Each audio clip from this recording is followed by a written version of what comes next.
Millionaire takes Mistress to wife's birthday party, but his pregnant wife makes a life-changing decision. A polished limousine idles outside the grand gates of the Harrington estate in Manhattan, its engine humming like an anxious heartbeat. On this crisp spring evening, a glamorous party unfolds inside, meant to celebrate the wife of multi-billionaire Alexander Harrington. Yet, as guests sip vintage champagne and gossip about the latest tabloids, a scandalous sight turns every head. The billionaire arrives not with his wife on his arm, but with a stunning young woman few recognize. Whispers ripple through the crowd, for Alexander's pregnant wife is still inside, oblivious to the social earthquake about to strike on her very own birthday. Alexander Harrington was no stranger to scandal. A charismatic entrepreneur known for his sweeping business conquests, he had always carried with him an air of insatiable ambition. The Harrington name was woven into the fabric of New York's high society. His philanthropic galas attracted major figures like Bill Gates, Oprah Winfrey, and even foreign dignitaries.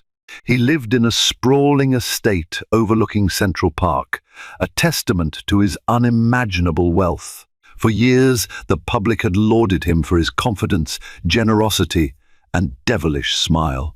In private, however, there were darker rumors swirling, stories of backroom deals, hush money, and quiet heartbreaks. On the surface, Alexander's marriage to Clarissa Taylor Harrington was a picture of perfection. Clarissa, an Oxford-educated art historian, came from old money herself. Her father had bankrolled the expansions of major art museums across Europe. Photographs in the tabloids and glossy magazines featured Clarissa's radiant smile and Alexander's unwavering arm around her shoulders.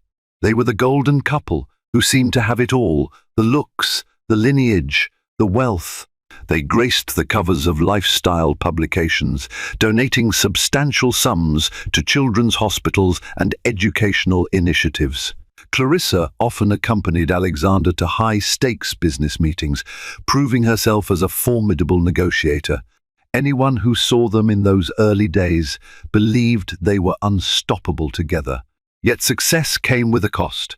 Before long, Alexander began to distance himself from Clarissa. He poured himself into building Harrington Global, a conglomerate that spanned tech investments, real estate, and environmental solutions. Late nights in the office, trips overseas to broker major deals, and social events that Clarissa wasn't invited to became routine. Despite her growing suspicions, Clarissa tried to remain supportive, especially when she discovered she was pregnant. She planned to surprise Alexander with the news at her upcoming birthday party, a lavish gathering where she hoped they could reconnect in front of their closest friends and family. As the big night approached, the house buzzed with preparations.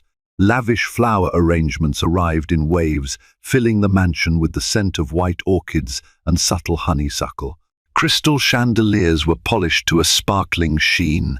The catering team meticulously planned a 12-course meal featuring delicacies flown in from around the world.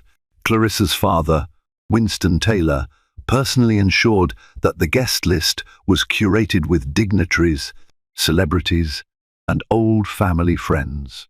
Meanwhile, on the other side of town, Alexander was finishing up a secret dinner at an exclusive Michelin star restaurant with a woman named Sophia de la Cruz. Sophia had entered his life barely a year ago as a marketing consultant. Young, ambitious, and undeniably captivating, she had quickly become more than just a professional acquaintance. Alexander found himself enthralled by her energy and fresh perspective. Their bond deepened behind closed doors, away from the paparazzi's watchful eyes. Like a siren's call, Sophia offered the excitement that Alexander felt he was missing. She encouraged his most extravagant desires and made him feel invincible. That night, while Clarissa went over last-minute arrangements for her birthday party, Alexander decided to invite Sophia. It was a decision born of arrogance, fueled by the high that came from believing he could control any situation. How could there be any repercussions, he reasoned. He was Alexander Harrington, after all, a man who shaped the narrative. He believed the world danced to his tune. Little did he know, the stage was set for a betrayal that would change everything. Clarissa's birthday party shimmered with the promise of a memorable evening. The estate's grand ballroom was alight with crystal chandeliers, their reflections dancing across the polished marble floors. Velvet-draped tables were topped with elegant centerpieces of orchids, peonies, and flickering gold candles. A string quartet performed in a corner, their music weaving seamlessly through the chatter of Manhattan's elite. Clarissa, dressed in a flowing silk gown that draped delicately over her growing bump, greeted each guest with warmth. Though her pregnancy was a secret to most, the subtle curvature of her abdomen gave hints of the new life stirring within her. She planned to share the joyful announcement. That night, her father was to toast her birthday. Then she would offer the news, hoping to see the stunned but happy expression on Alexander's face. Among the attendees were several notable figures. Her father, Winston, who stood proud in a tailored navy suit, fashion icon Isabella Quinn, who had designed Clarissa's gown, real estate mogul Kenton Cross, and even the mayor of New York City, who had come to pay tribute to the Harringtons. Conversations swirled around potential deals, philanthropic endeavors, and the latest headlines. Yet, a peculiar restlessness hung in the air. It was as if the entire estate sensed an unspoken tension. About an hour into the festivities, a hush began to spread from the entrance. People craned their necks toward the foyer where Alexander had just arrived. He stood tall, impeccably dressed in a bespoke tuxedo, his hair slicked back in a manner reminiscent of old Hollywood stars. But it wasn't Alexander's arrival that captured everyone's shock. It was the presence of the woman on his arm, Sophia de la Cruz, in a figure-hugging red gown that shimmered with sequins, walked with the confidence of someone who had already conquered the room. Heads turned as she stepped forward, her lips curved in a self-assured smirk. She seemed well aware of the spotlight that fell upon her. Though many recognized her from social media posts and marketing conferences, they struggled to comprehend why she was here at Clarissa's birthday celebration, especially in such an intimate capacity. Confusion and whispers rippled among the guests. Some glanced toward Clarissa, who, from across the room, locked eyes with her husband. Her smile faltered, her breath caught in her throat. She froze momentarily, gripping the stem of her champagne flute so tightly that it nearly shattered. The unthinkable had happened. Alexander had not only chosen to bring Sophia to the party, he had done so brazenly, in full public view. Clarissa felt her cheeks flush with a blend of rage and humiliation. This was supposed to be her special night, and she had spent weeks meticulously organizing every detail. The sting was unbearable. Before she could fully process her shock, Winston hurried to her side, quietly asking what was going on. She shook her head, unable to offer an answer. Alexander attempted to mask any awkwardness with a broad, confident grin. He guided Sophia deeper into the ballroom as though nothing was amiss.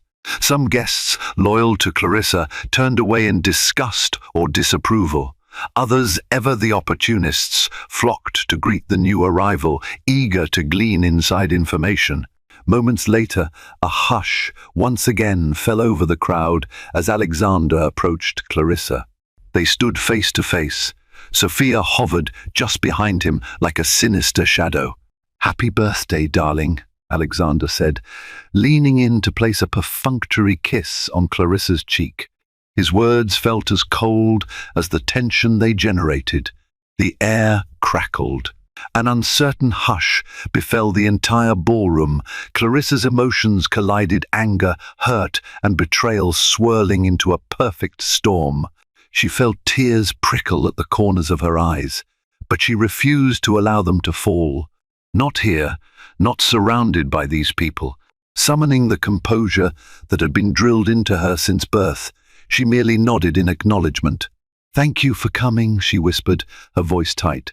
Alexander stepped aside, and Sophia stepped forward, offering a polite, "It's wonderful to finally meet you, Clarissa. I've heard so much about you." Clarissa could barely bring herself to respond. "Likewise," she managed, a single word laced with tension. Though outwardly the exchange appeared cordial, everyone in proximity sensed the electric undertones. Clarissa's father, feeling his daughter's silent plea, quickly took the microphone to begin the evening's formal toasts. The dinner was about to begin, and beneath the veneer of elegant conversation and polished smiles, a storm of betrayal brewed. The banquet hall glowed under candlelight, each course served by a fleet of uniformed waitstaff moving with practiced precision. Crystal glasses tinkled softly as servers poured top-shelf wine. Guests engaged in polite chit-chat at the round tables, though their eyes often wandered back to the triangle forming among Clarissa, Alexander, and Sophia. Clarissa sat at the head table, flanked by Winston on one side and Alexander on the other. Sophia was positioned uncomfortably close, just a seat away from Alexander. The arrangement had been made long before the identity of Alexander's guest had been revealed. Clarissa's mother had assumed Alexander would bring a business associate or perhaps a friend, never suspecting the truth. Tension hung thick in the air. Clarissa struggled to keep her posture upright, silently pleading for the night to pass quickly. She could feel the soft flutter of her baby within her, a gentle reminder of the delicate life she was fighting to protect. She forced a smile every time a guest raised a toast to her. Inside, however, her thoughts raced. Why did Alexander do this? How could he be so cruel? Halfway through dinner, Winston rose from his seat to give a formal birthday speech for his daughter. By then, a hush fell over the chatter as everyone turned their attention to the proud father.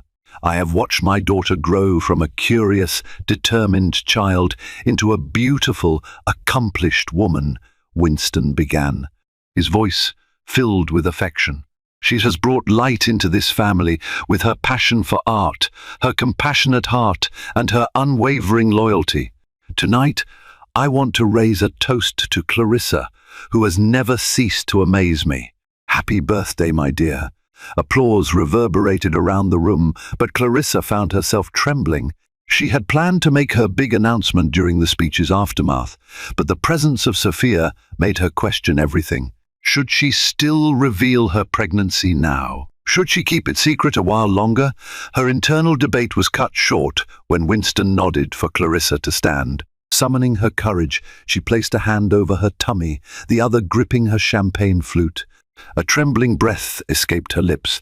"Thank you, Father, and thank you all for being here tonight. 1. I have a little surprise to share with everyone." She paused, scanning the room. Her gaze landed on Alexander, whose expression was unreadable. Sophia was watching intently, almost hungrily, like a spectator waiting for the next act of a play. Clarissa mustered her composure and announced, "I'm expecting a baby. Alexander and I are going to have our first child." A collective gasp filled the air, followed by applause from well-wishers. Many guests, unaware of the undercurrents, rose to congratulate her. Winston embraced his daughter, tears glistening in his proud eyes. Alexander, for his part, feigned a smile. He leaned over to Clarissa and brushed a quick kiss on her cheek, whispering, "You might have told me sooner." It was a cutting remark, delivered in the presence of dozens of curious onlookers. Clarissa's heart clenched. She had expected a look of joy, or at least a flicker of genuine excitement, but all she found was mild annoyance. Even so, she endured the subsequent flood of well-wishers, politely accepting their hugs and handshakes. Meanwhile, she caught glimpses of Sophia's face, which remained surprisingly composed. There was no overt jealousy or shock, just an eerie calm that sent chills down Clarissa's spine. When dessert was served, a decadent 3-tier chocolate confection, the festive atmosphere had dimmed. Clarissa attempted to maintain conversations with guests, but found her mind drifting. She watched Alexander and Sophia from the corner of her eye, noticing how often he leaned toward her, whispering in her ear, and how she laughed quietly in return. It felt as though Clarissa had been cast as a minor character in her own celebration. The humiliation was impossible to ignore, yet beneath her hurt lay an unexpected ripple of resolve. This is my child, and I will not let Alexander's reckless behavior overshadow that. She pressed a hand against her still-growing belly. One thing was becoming clear: her future and her babies could no longer rest solely in Alexander's hands. After dinner, guests mingled in the expansive lounge area, sipping espresso and enjoying after-dinner liqueurs. A jazz ensemble took the stage, their smooth melodies drifting through the corridors. Several high-profile attendees began to make discreet exits, though many lingered, perhaps hoping to witness whatever spectacle might unfold. Clarissa stood near the grand fireplace, its crackling flames offering fleeting warmth in a room that felt increasingly cold. She was trying to console herself with small talk alongside her longtime friend, Isabella Quinn. Isabella, a notable fashion designer, had been privy to Clarissa's suspicions for months. She knew how desperately Clarissa had clung to the hope of restoring her marriage. Now, the sight of Sophia's brazen presence threatened to shatter Clarissa's composure. "How are you holding up?" Isabella asked softly, her eyes flicking to Alexander across the room. Clarissa swallowed hard. "I'm not sure. I feel humiliated, but also strangely liberated." Isabella nodded. "He's really crossed a line. You deserve better."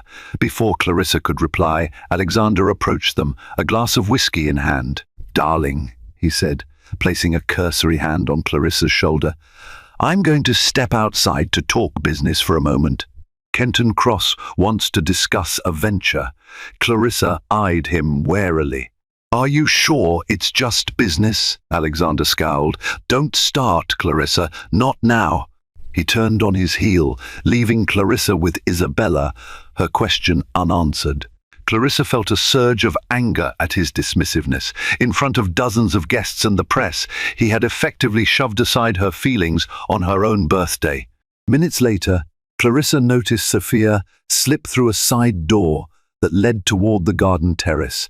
Curiosity and a growing sense of indignation fueled her to follow. She excused herself from Isabella and made her way through the throng of guests, slipping out into the cool night air. The garden was beautifully landscaped, accented by floodlights illuminating carefully trimmed hedges. Statues of Greek deities stood silent guard amidst the greenery. Clarissa found Sophia near a stone bench, scrolling through her phone with a smug grin. "So," Clarissa began, her voice barely above a whisper, "you decided to come to my birthday party on the arm of my husband. Bold choice." Sophia glanced up. Instead of surprise or guilt, she merely offered a pitying smile. "Alexander insisted I come. He said it was important for us to be seen together." Clarissa felt the urge to snap back, but she forced herself to remain composed. "Tell me, does it bother you at all that he's married and expecting a child?" Sophia tucked a strand of dark hair behind her ear. "I'm sorry if this hurts you, but Alexander and I, we have something real. He made it clear your relationship was falling apart. I never thought you'd be pregnant." Clarissa's pulse pounded in her ears. She wondered how long Alexander had carried on these lies, painting her as some distant, loveless wife. Every syllable from Sophia's mouth fed Clarissa's fury. "Did he tell you that I was distant because he was never home?" Clarissa fired back, her voice shaking. "That I stopped trusting him because he kept secrets? You may think you have something real, but let me tell you, Alexander's version of truth is as malleable as clay." Sophia's expression hardened. "He's different with me. I'm not here to fight you, Clarissa. I just came because he asked me to." A sudden wave of nausea swelled within Clarissa, anger and heartbreak roiling together. She pressed a hand over her belly, inhaling slowly to calm herself. The last thing she wanted was to faint or cause a scene that might harm her baby. "No, you're not here to fight," Clarissa said. "But you're playing a dangerous game. Remember, the man who cheats with you can cheat on you just as easily."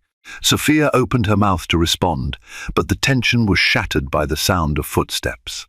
They both turned to see Winston stepping into the garden, worry etched across his features. "Clarissa, are you all right?" Clarissa straightened her posture. "I'm fine, Father." The older man looked between Clarissa and Sophia, quickly piecing together the confrontation in progress. Though he kept his tone neutral, there was a coldness in Winston's eyes as he addressed Sophia. "Miss Dela Cruz, if you'll excuse us, I'd like a moment alone with my daughter." Sophia hesitated, then gracefully slid past them and back into the mansion. Once she was gone, Winston took Clarissa's hand. "This is unacceptable," he murmured. "I won't stand by and watch my daughter be humiliated." Clarissa exhaled, a tear finally escaping down her cheek. "I know, but I need time to think, Father. I have to decide what's best for me and the baby." Winston pulled her into a gentle embrace, the garden's stillness enveloping them. "I'll support whatever decision you make." And as the moonlight bathed them in its glow, Clarissa realized she was at a crossroads. One path led back inside to Alexander, to their marriage, to the heartbreak. The other path remained uncertain, but it offered a hope for dignity and independence that she had nearly forgotten was possible. Long after most guests had gone home, the Harrington estate finally settled into an uneasy silence. The staff busied themselves cleaning up the remnants of the lavish party, collecting empty champagne flutes and disposing of flower arrangements that had begun to wilt under the harsh light. Clarissa retreated to her bedroom suite, feeling a lifetime older than she had at the start of the night. She slipped off her silk gown, gazing at her reflection in the mirror. The curve of her stomach was more noticeable now that she no longer wore a loose dress. She ran her hand across her abdomen, feeling the comforting presence of her unborn child. "Is this how I want to raise you?" she thought, "in a household where your father disrespects me so openly?" Down the hall, the door to Alexander's study was slightly ajar. Light spilled into the corridor, accompanied by the faint aroma of whiskey. Clarissa took a deep breath and walked toward it, determined to confront him, but also to keep her emotions in check. She found Alexander behind his massive mahogany desk, staring at his computer screen. He looked up when she entered. "Clarissa," he greeted, though his voice lacked warmth. She closed the door quietly behind her. "What you did tonight was humiliating," she began, her voice a subdued tremor. "On my birthday, of all days, you bring her here?" Alexander rubbed his temples, exhaling. "Look, I'm sorry it had to happen this way. But you've known our relationship has been strained for a long time. Sophia is part of my life now." Clarissa bristled. "And I'm your wife. I'm carrying your child." A flicker of guilt flickered in his eyes, then vanished. "I know that," he said tersely, "but you've made no attempt to support me in my ventures. You constantly criticize my absences, my business expansions, my choices." Clarissa stared at him in disbelief. "Because you constantly push me away. Every time I try to meet you halfway, you vanish on another business trip or stay out late with no explanation. Do you even hear yourself?" He rose from his chair, circling the desk to stand before her. She realized how tired he looked, shadows beneath his eyes betraying a man under pressure. Yet sympathy was hard to muster when she remembered Sophia's smug presence. "I'm under tremendous stress," Alexander said, pacing the length of the room. "We're finalizing an international deal with the Saudis. I have a board meeting next week that could make or break the new technology division. And now we have a baby on the way, something you didn't even tell me until you announced it to everyone tonight." Clarissa's anger flared again. I planned to tell you privately, but you've been avoiding me for weeks. We barely share a meal, let alone a meaningful conversation. Alexander rested his hands on the back of an ornate chair, letting out a long breath. I can't do this right now. She studied him for a moment, then said softly, if you won't choose to be a husband and father, then I'll make a choice for myself and this child. Her words hung in the air like a distant thunderclap. Alexander frowned. What does that mean? It means, Clarissa said, her voice firmer now, I'm considering leaving. I can't endure this spectacle. Not for me, and not for our baby. Alexander's face paled, though she couldn't tell if it was from fear or anger. He opened his mouth as if to respond, then closed it again. In the silence that followed, Clarissa realized she had made her decision. She would not allow herself to be paraded around like a trophy wife while he flaunted his affair in her face. Without waiting for his reply, she turned on her heel and left the study.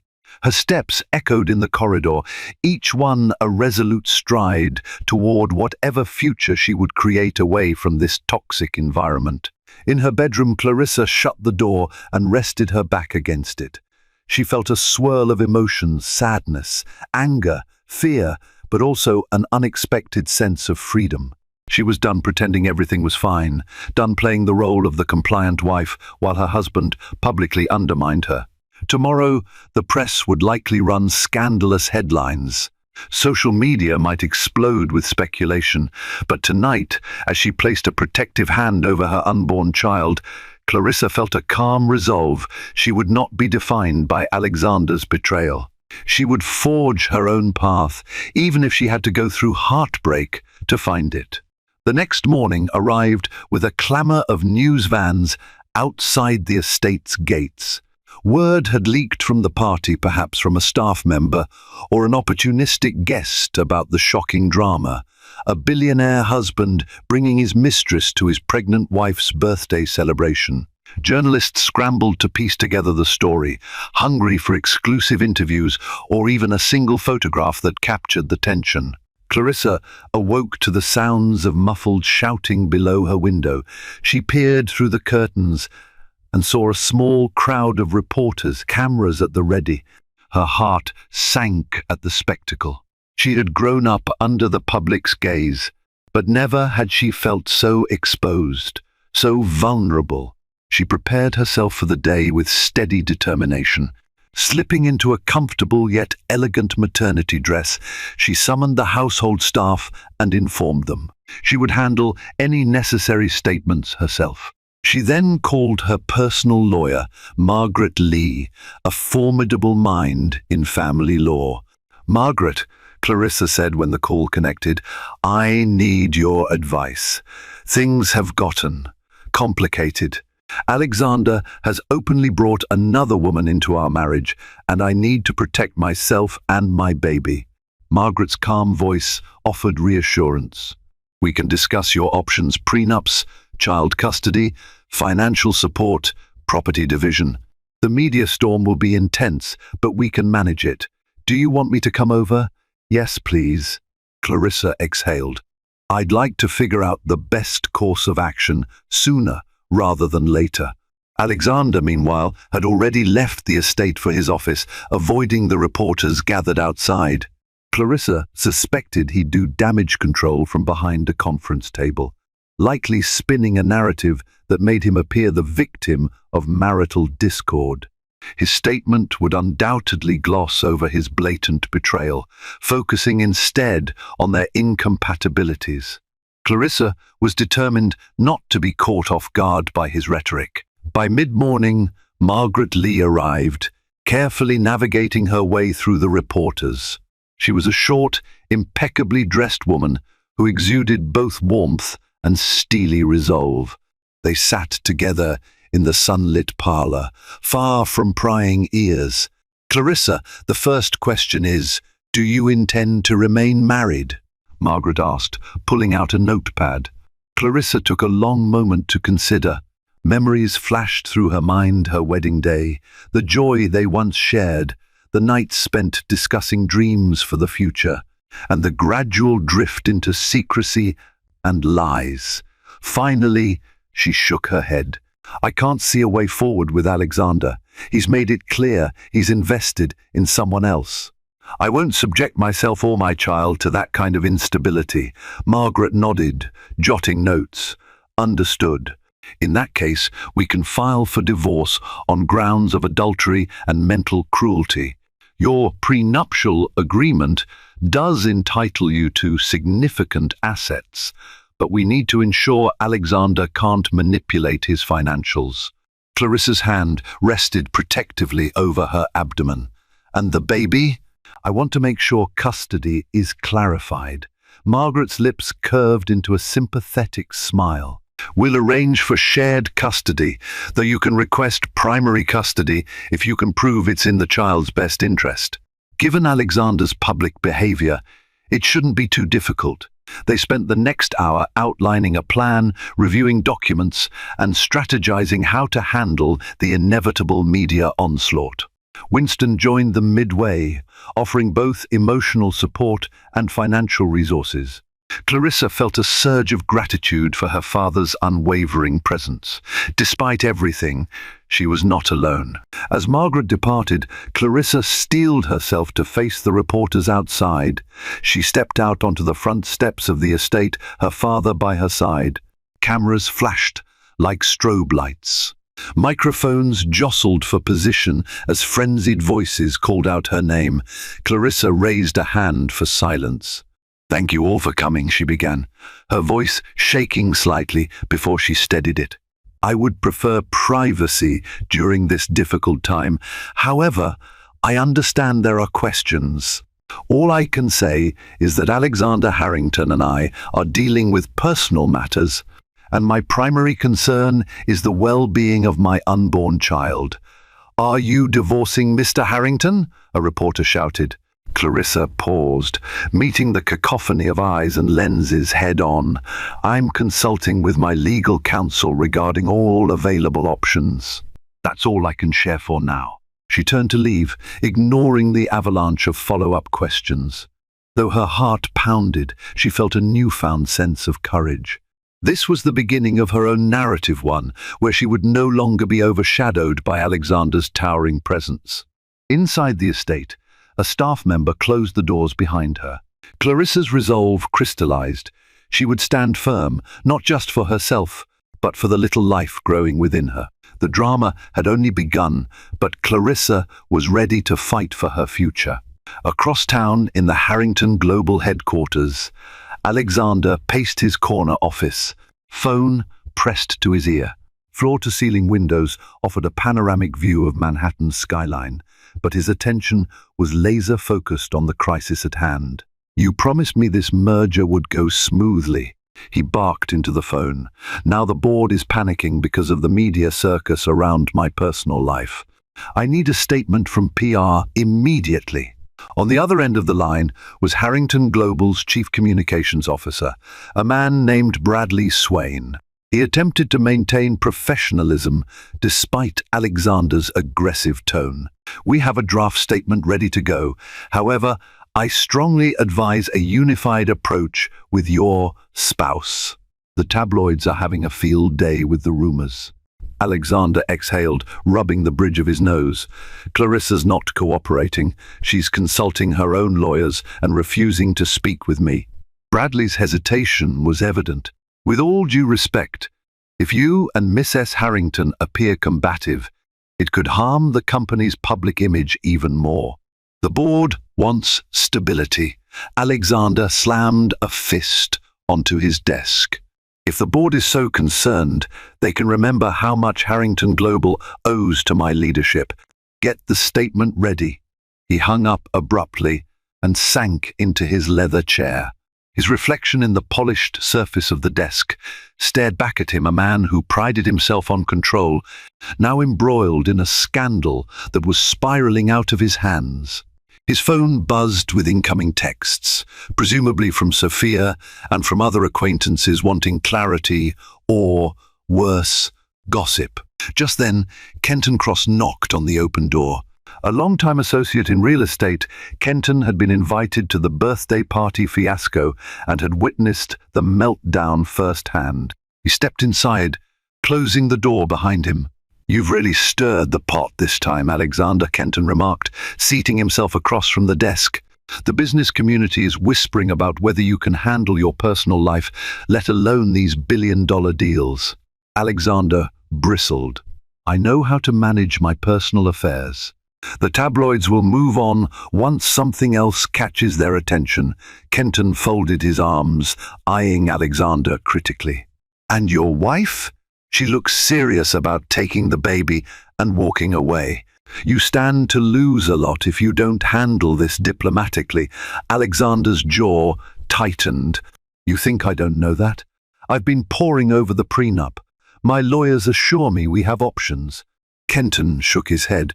"But is a nasty legal battle worth it? The public loves Clarissa. She's philanthropic, well-spoken, practically royalty in certain circles. If she plays the sympathy card, you'll be painted as the callous husband who flaunted his mistress. You might win the merger, but you'll lose the court of public opinion, and that can hurt your bottom line in the long run." Alexander pinched the bridge of his nose again, feeling a headache bloom behind his eyes. "So what do you suggest?" "Speak to her," Kenton replied evenly. "Come to an arrangement. Maybe it's time you realize that salvaging your reputation is more critical than stroking your ego." Alexander glared at him, but said nothing. Deep down, he knew Kenton was right. His entire empire was built on public trust, stakeholder confidence, and the allure of success. The scandal was tarnishing that aura. Stocks had already dipped slightly, and rumors swirled of potential investors pulling out. After Kenton left, Alexander's phone buzzed again. This time it was Sophia. He stared at the screen, weighing whether to answer. Finally he picked up. "What do you need?" he asked curtly. Sophia's voice was soft. "I'm worried about you. The media is hounding me too. People are calling me a home wrecker, saying all sorts of things online." He sighed heavily. "It'll blow over. Don't respond to them." There was a brief pause. "And us? Where do we stand if Clarissa files for divorce?" Alexander's mind reeled. He pictured his future, either losing massive chunks of his estate in a bitter divorce or fighting Clarissa in court. Neither option seemed appealing. "I don't know," he finally admitted. "I need time to think." He ended the call without a proper goodbye, tossing his phone onto the desk. For the first time in a long while, he felt uncertain, cornered. The carefully curated life he'd built was crumbling, his company threatened by rumor, his marriage on the brink, and his mistress already demanding reassurances. The unstoppable Alexander Harrington was suddenly at a loss. Yet even in this low moment, a flicker of stubborn pride coursed through him. He hadn't fought his way to the top to be taken down by gossip and scandal. "I can handle this," he told himself. "I'll do whatever it takes to come out on top."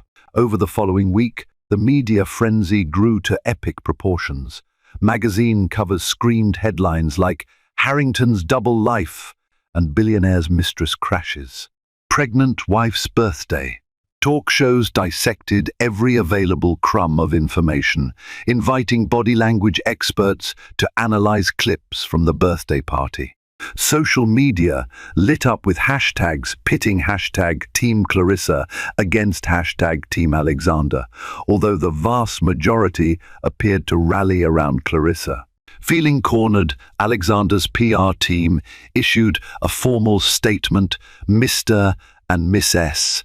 Harrington are committed to resolving their private matters amicably and appreciate the public's understanding during this personal transition." The statement, however, did little to quell the speculation. Rumors surfaced that Clarissa was preparing to file for divorce citing adultery, which carried heavy implications for Alexander's standing in certain conservative business circles. Clarissa maintained a dignified silence, refusing interviews.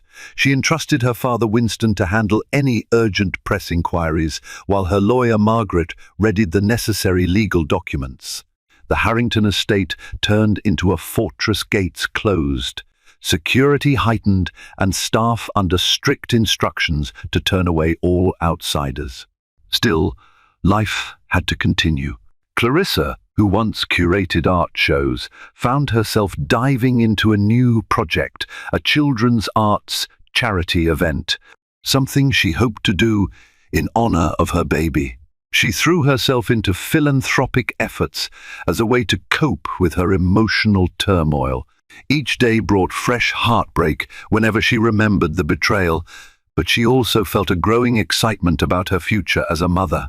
Isabella Quinn paid frequent visits, offering both creative input on the charity event and emotional support. Together, they scouted venues, reached out to sponsors, and began planning a gala that would bring attention to arts programs for underprivileged youth. Clarissa found a renewed sense of purpose in this project. She might have lost faith in her marriage, but she still believed in making the world a better place.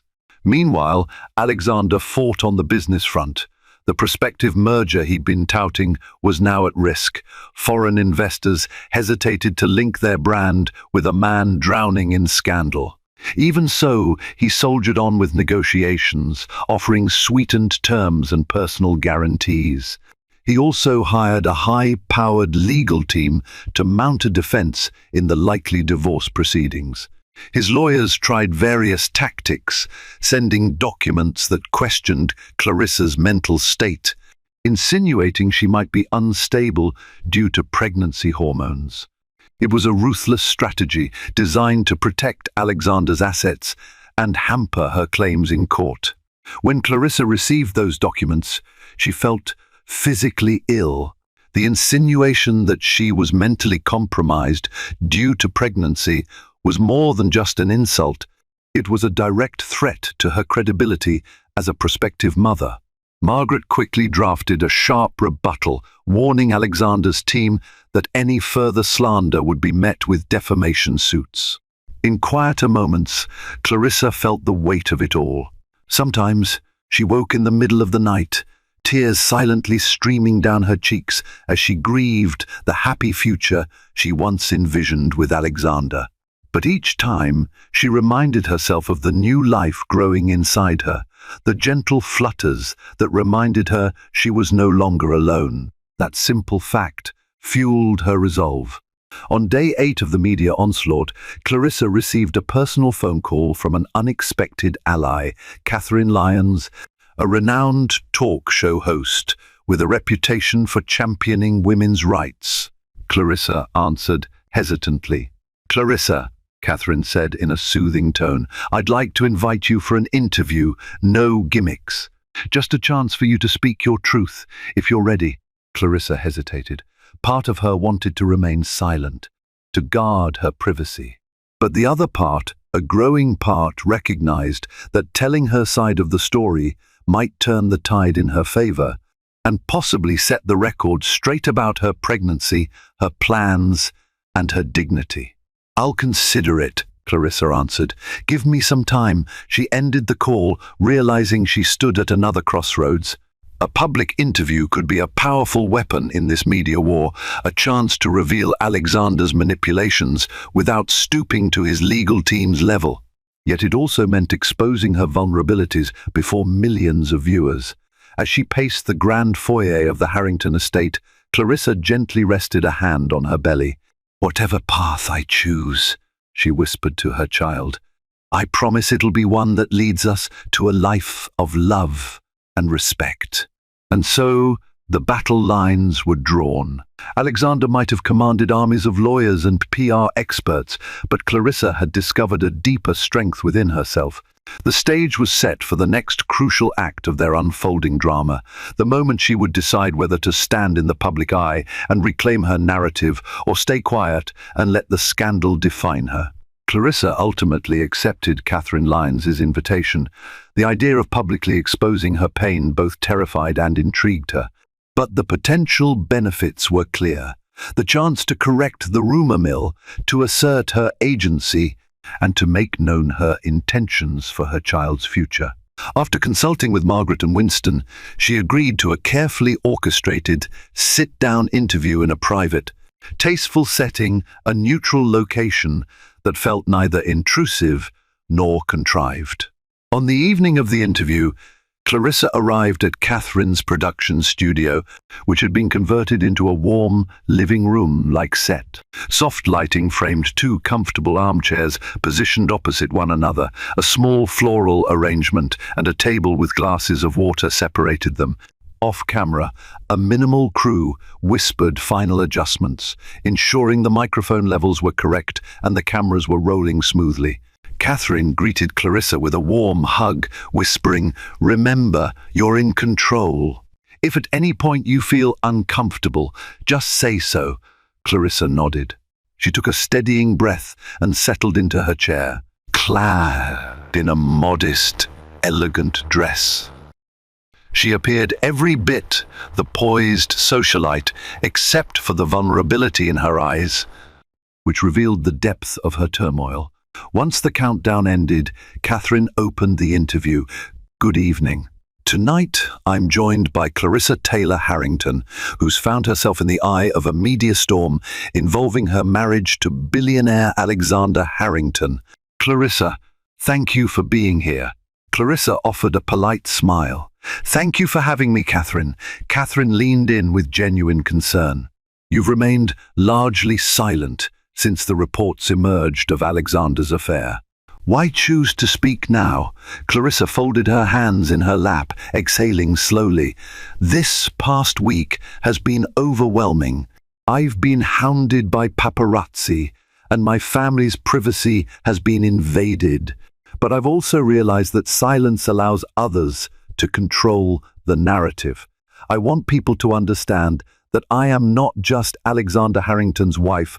I am my own person, and I have my own story." Catherine nodded, leaning forward. "I understand you're expecting your first child with Alexander. How has that impacted your decisions?" A gentle hand drifted to Clarissa's stomach. "Enormously. Becoming a mother changed my perspective on what I'm willing to endure. I realized I can't raise my child in a home filled with deceit. That's not the environment I want for them." Catherine's gaze was sympathetic. "What do you say to those who argue that marital problems should be resolved in private?" Clarissa's voice trembled slightly. "Normally I'd agree.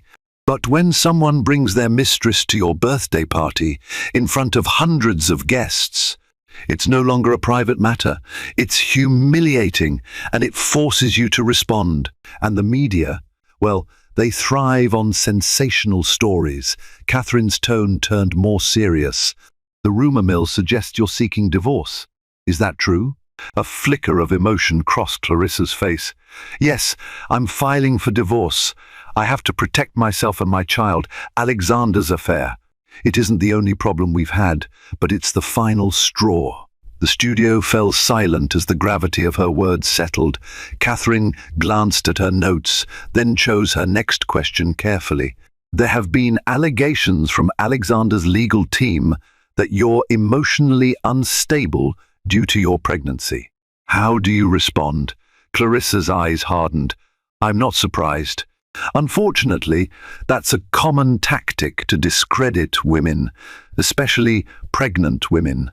I'm under a doctor's care, and I'm perfectly capable of making rational decisions.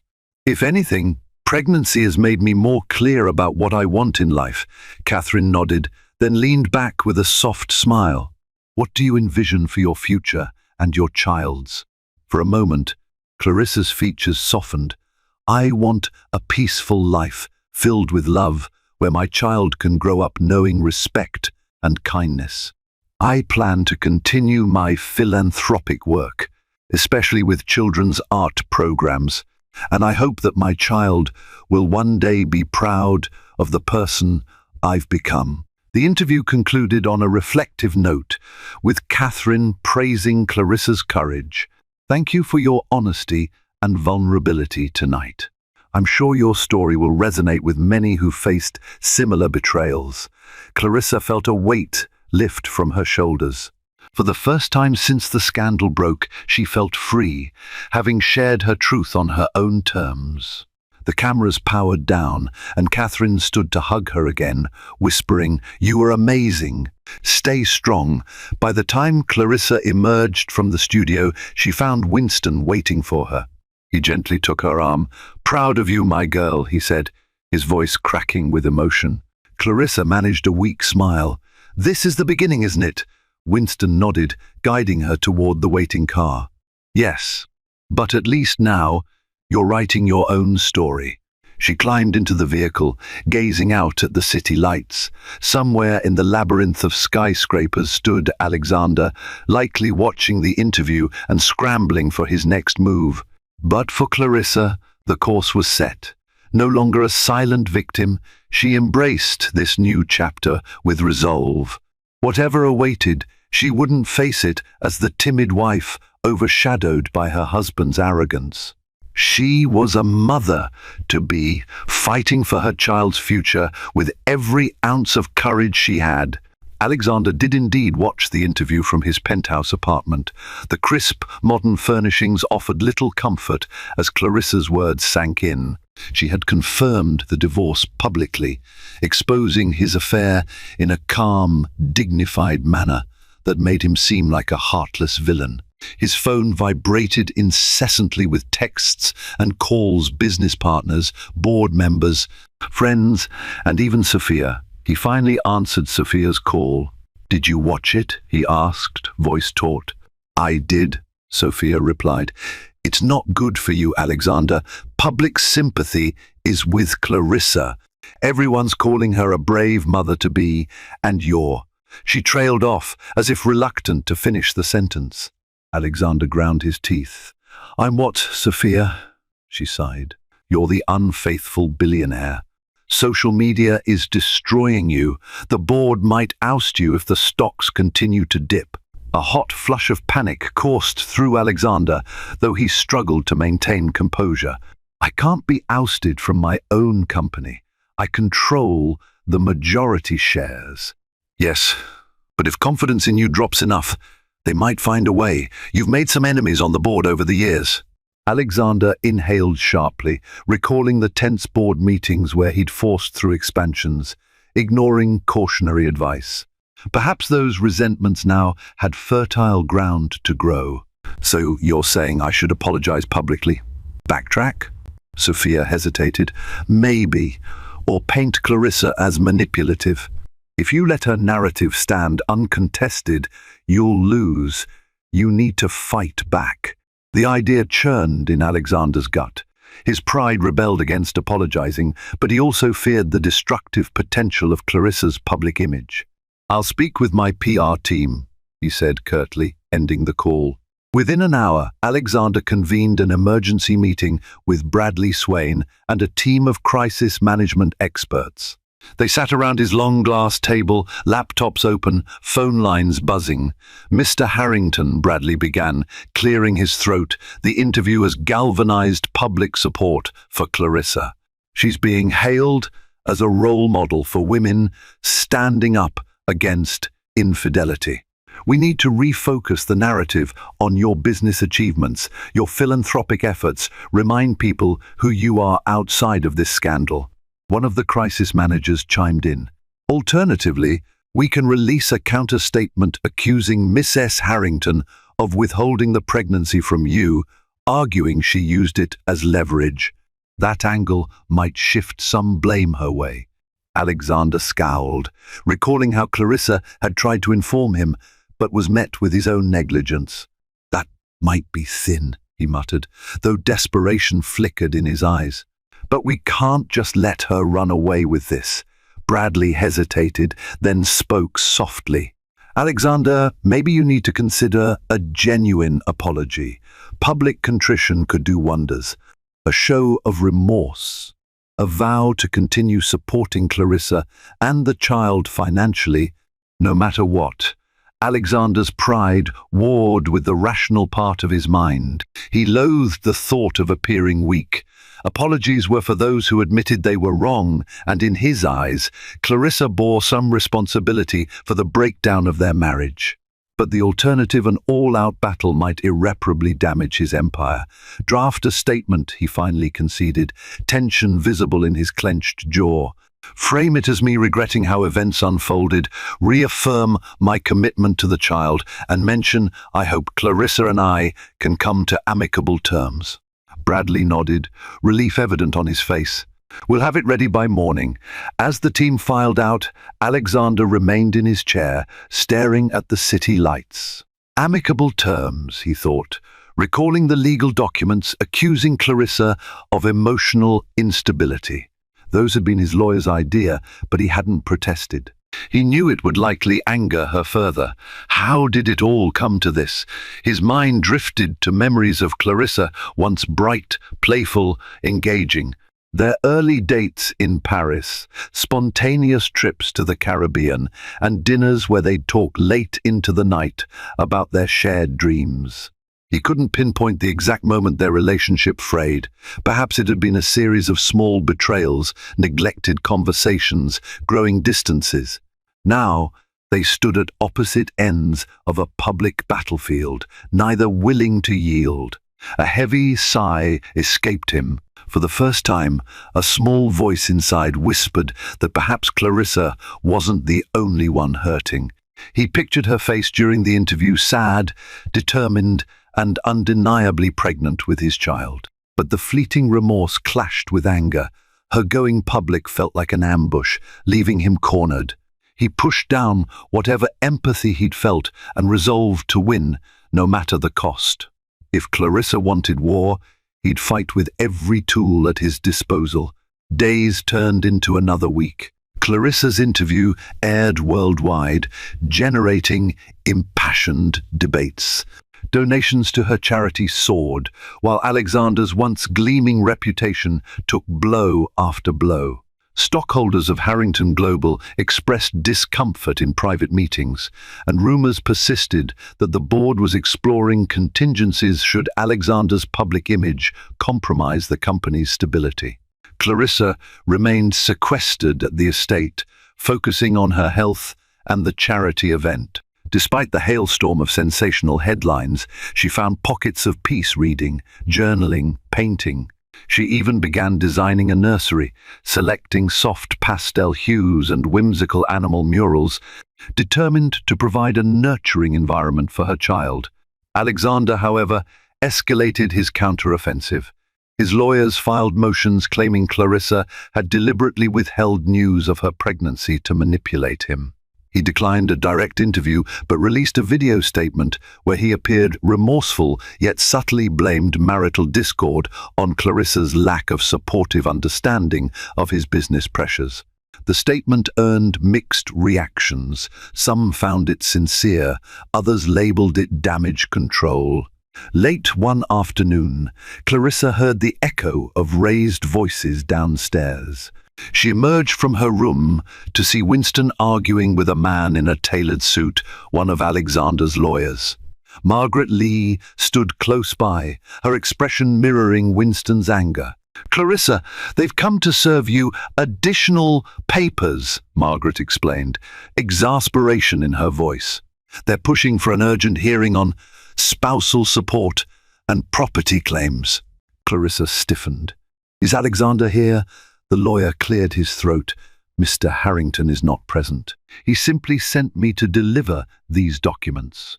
Clarissa accepted the paperwork, scanning the legal jargon that essentially questioned her entitlement to portions of the estate, claiming she abandoned the marriage. It also criticized her for public defamation, claiming that the interview painted Alexander in a damaging light. She felt her blood run cold. "That's enough," Winston growled, turning to the lawyer. "You can leave now. Any further communication goes through Miss Lee." The lawyer bowed stiffly and departed. Clarissa closed the door behind him, heart pounding like thunder in her chest. She swallowed the lump in her throat. "He's not letting up." Margaret placed a reassuring hand on Clarissa's shoulder. "We anticipated this. We'll fight it." Later that evening, Clarissa locked herself in her bedroom. She gazed at the city skyline outside her window, tears finally overtaking her composure. The weight of the baby in her womb felt both comforting and terrifying. Her child was counting on her to provide stability and security. Yet Alexander's relentless legal maneuvers threatened everything she was trying to build. In that moment, she made another life-changing decision. She picked up her phone and dialed a number she hadn't called in years, an old family connection in England, who owned a country estate far from the paparazzi's reach. The phone rang, and a familiar voice answered. "Aunt Rosalind," Clarissa said, her voice trembling. "I need a place to stay, somewhere I can clear my head. Is your guest cottage still available?" Her aunt's warm reply was immediate. "Of course, my dear. Come as soon as you wish." Clarissa ended the call, a surge of relief coursing through her. If Alexander wanted to wage war, fine, but she wouldn't remain a sitting target. She would remove herself from the toxic environment, cross an ocean if she had to, and focus on her child's well-being. The estate in England was secluded, nestled in lush countryside, the perfect retreat where she could gather her strength and prepare for the final battles to come. She spent the rest of the evening making arrangements, instructing Margaret on how to handle any urgent legal matters in her absence, coordinating with Winston to keep an eye on the estate, and packing essentials for the journey. A strange calm took hold of her as she placed each folded maternity garment into her suitcase. She was no longer passively reacting to Alexander's betrayals. She was charting her own course. At midnight, Clarissa stood by the nursery she'd only just begun to decorate, her heart squeezed with bittersweet emotion. "We'll come back," she whispered to the unborn child. "But for now, we need a safe haven." She left the nursery lights off, gently closing the door behind her. A new chapter awaited, one that would test her resilience, her capacity for healing, and her willingness to protect what truly mattered. Regardless of Alexander's tactics, Clarissa was determined that neither she nor her child would live in the shadows of his ego and deception ever again. Clarissa's departure from New York was quiet, shrouded in secrecy to avoid the press. A private car whisked her to a discreet gate at the airport, where she boarded a small jet bound for England. The aircraft hummed gently as it rose above the city lights, each twinkle below her growing distant until the skyline was nothing more than a memory. The flight offered time for reflection. In the silent cocoon of the cabin, she flipped through photographs of her and Alexander from years past. Their wedding day, two beaming faces full of hope, honeymoon snapshots in Santorini, laughter and golden sunsets, snapshots of philanthropic galas where they stood arm in arm. Each image felt like a relic from another era, proof that once they had shared something precious. Where did it all go wrong, she wondered, though the question no longer carried the same sting. She was moving forward. Answers might never come, and that was acceptable. By dawn, the plane touched down on the fog-veiled runway of a private airfield in England. Waiting for her was Aunt Rosalind, a regal woman in her 60s, with streaks of silver in her hair. She enveloped Clarissa in a warm embrace the moment they met on the tarmac. "My darling girl," she murmured, "you've been through so much." Clarissa felt tears threaten to spill. "I need some time away from all of it." Hand in hand, they climbed into a vintage Bentley that carried them through rolling hills, past grazing sheep and stone cottages. Eventually, they arrived at a sprawling countryside manor, Aunt Rosalind's ancestral home. Clarissa was shown to a quaint guest cottage with ivy climbing its walls, flower boxes brimming with lavender, and a little pond nestled behind it, surrounded by willow trees. It was a world apart from the opulence of the Harrington estate, yet just as enchanting in its own right. Over the next few days, Clarissa settled into a gentle routine, morning walks through dew-kissed fields, afternoons sipping tea with Aunt Rosalind, and evenings reading by the fire. The relentless hammering of paparazzi and the digital storm of social media felt a million miles away. She checked in with Margaret daily, learning that Alexander's legal team was livid about her disappearance, but there was little they could do. Legally, she was free to travel. Winston reported that the media had calmed somewhat, disappointed to find no further drama at the Harrington estate. One drizzly afternoon, as Clarissa lounged in a cushioned window seat, she felt a firm little kick inside her belly. She smiled, placing a hand over the spot. "You're going to be strong," she whispered. "Stronger than I ever was." In that moment, she realized how much she had changed in just a matter of weeks. No longer the hesitant wife striving to keep up appearances, she felt a quiet power blooming inside her, a determination to create a life of peace and integrity for her child. Occasionally, her mind drifted to Alexander. She'd wonder if he regretted his actions, if he missed her, or if he was merely strategizing his next business move. But those thoughts no longer twisted her heart in knots. The pain had dulled into a distant ache, a sign of healing. She might have loved him once, but she loved her child more fiercely than anything else. It was that love that propelled her onward. Aunt Rosalind's estate became a sanctuary for introspection, a place where Clarissa could nurture both her pregnancy and her spirit.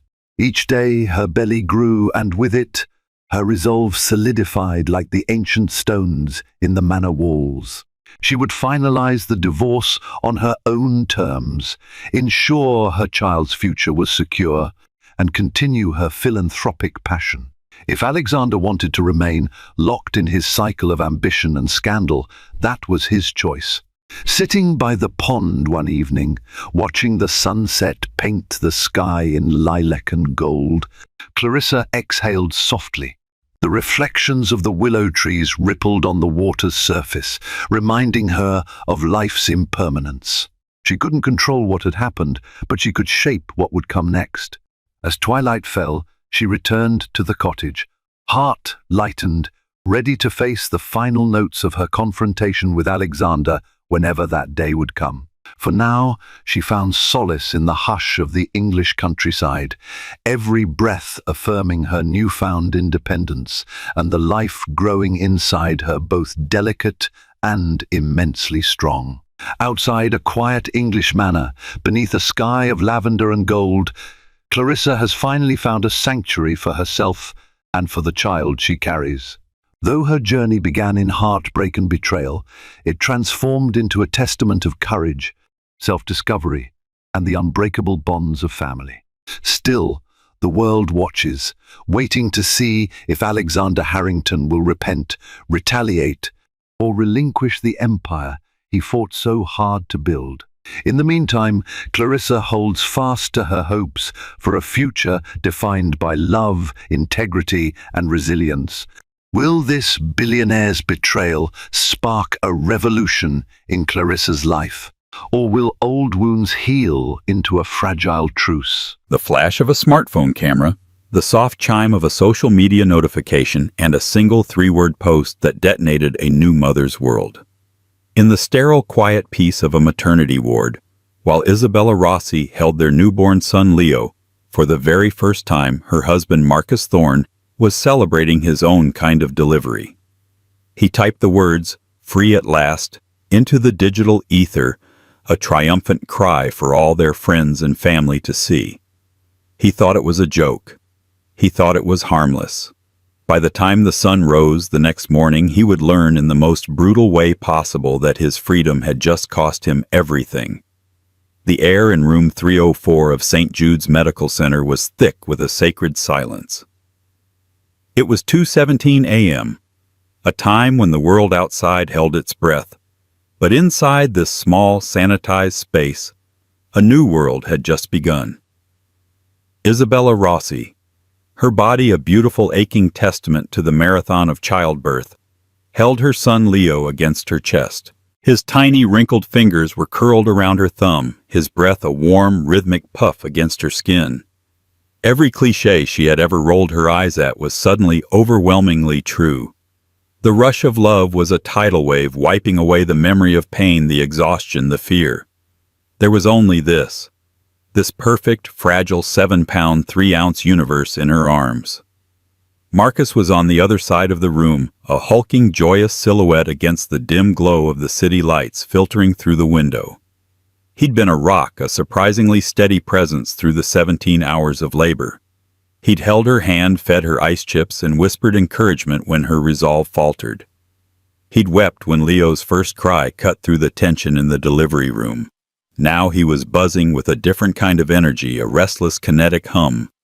I'm gonna let everyone know he's here," Marcus had said, his voice husky with emotion.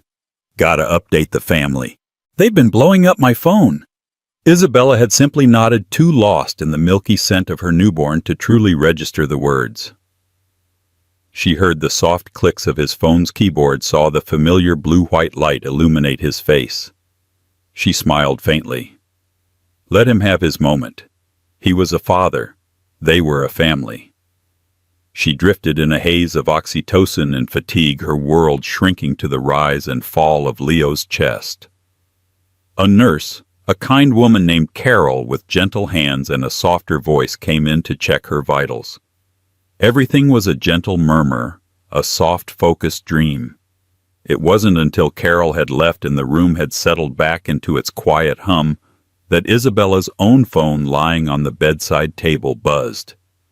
Then it buzzed again, and again. A cascade of notifications, insistent and sharp. Curiosity, faint at first, pricked through her blissful fog. Maybe it was her sister Sophia, who was on a flight back from a work trip in London and desperate for news. With a tired grunt, Isabella shifted Leo slightly and reached for the device. Her thumb, clumsy with fatigue, swiped the screen open. The notifications were from Facebook, Instagram, a dozen different group chats. The first thing she saw was a photo. It was a selfie Marcus had taken just moments ago. He was grinning a wild, almost manic grin, his hair disheveled, his eyes wide with adrenaline.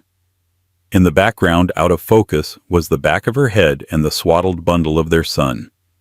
It was the caption, however, that made the air in her lungs turn to ice. 3 simple words floating innocently above the image. Free at last. Isabella stared. She read the words once. Twice. A third time. There had to be a mistake. A typo. An autocorrect error of catastrophic proportions. Free. What was he free from? The pregnancy. The waiting her. Their son. Her heart began to beat a frantic, painful rhythm against her ribs. The sacred silence of the room was shattered by the roaring in her ears. She clicked on the post to see the comments, a masochistic impulse she couldn't control. His college buddy Kevin had commented, "Ha ha ha. The old ball and chain finally delivered. Welcome to the other side, man." A cousin she barely knew. Brenda wrote, "Oh, Marcus, that's not a very nice thing to say about your wife and new baby," followed by a string of laughing emojis. But it was the comment from Chloe Vance that felt like a physical blow. Chloe, his business partner, the woman whose name had appeared on his phone at all hours for the last 6 months. The woman he'd sworn was just a colleague, a brilliant tech mind who was helping him launch his new venture. Chloe had written congratulations on closing the biggest deal of your life. Both of them. The winking emoji was a tiny digital dagger. Isabella's breath hitched. A cold dread far more chilling than any labor pain seeped into her bones. The late-night meetings, the hushed phone calls he'd take in the other room. The sudden business trips on weekends. She had pushed her suspicions down, chalking them up to her own hormonal anxiety, her insecurity about her changing body. She had trusted him. She had chosen to believe in the man who had held her hand and cried at the birth of their son. And he had posted this, for the world to see. He hadn't posted, "Meet our beautiful son Leo." He hadn't posted, "Isabella was a warrior." He had posted a triumphant cry of liberation, a joke shared with another woman about a deal.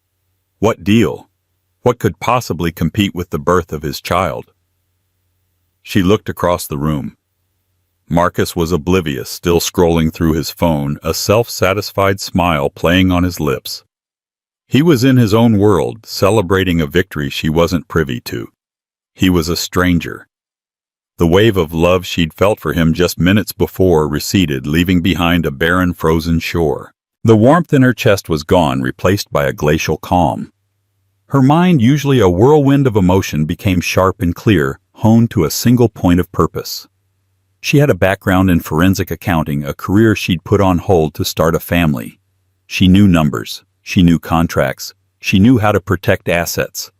And she knew that the bulk of their shared finances, the down payment on their house, their savings, their investment portfolio was tied to the inheritance her grandmother had left her. An inheritance that was in a joint account, but one for which she was the primary signatory. An old piece of advice from her father, a notoriously shrewd and cynical businessman, echoed in her mind. Isabella, in love and in business, never leave yourself exposed. Hope for the best, but structure for the worst. She had hoped for the best. Now she had to structure for the worst. While Marcus was basking in the glow of his mysterious freedom, Isabella Rossi, new mother, betrayed wife, began to work. Her fingers, no longer clumsy, moved with precision across her phone's screen. She opened her banking app. She navigated through security protocols and two-factor authentications.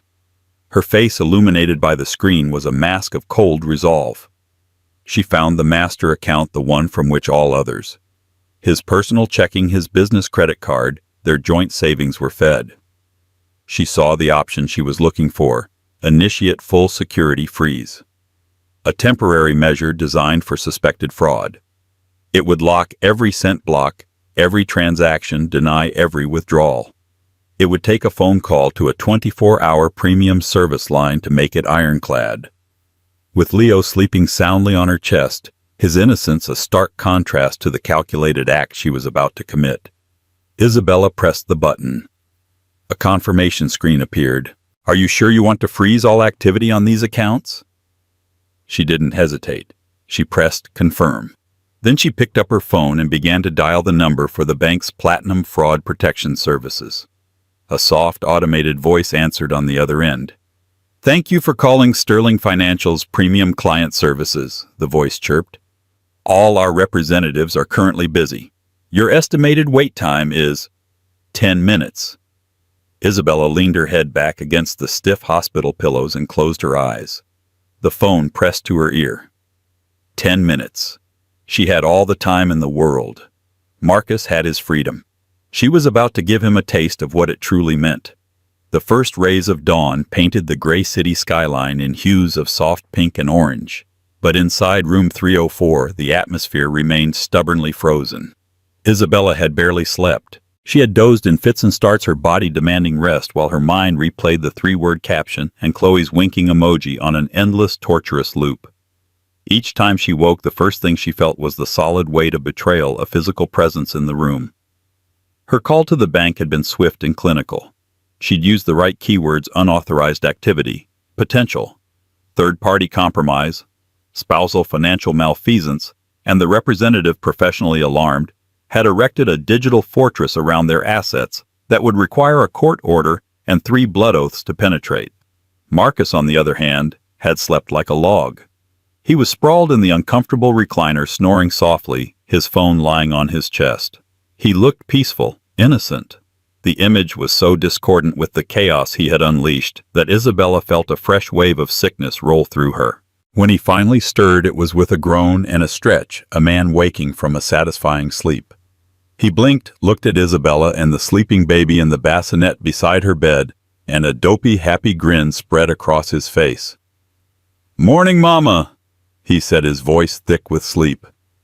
"How are my 2 favorite people in the world?" Isabella just looked at him. Her expression was utterly blank. The warmth he expected, the shared smile of new parents, wasn't there. There was just a flat, dispassionate stare. He seemed to notice the chill. "You okay? You look tired."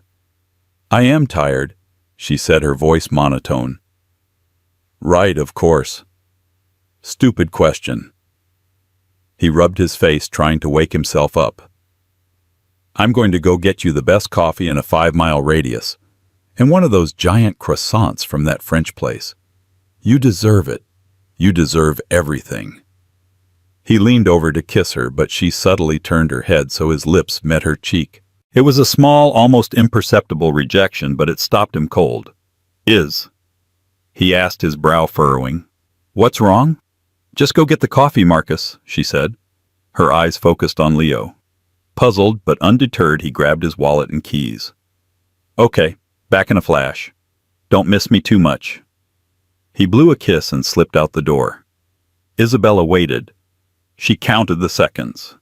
She knew exactly what was about to happen. 30 minutes later, Marcus returned. He was not carrying coffee or a croissant. His face, which had been full of dopey joy, was now a mask of confusion and irritation.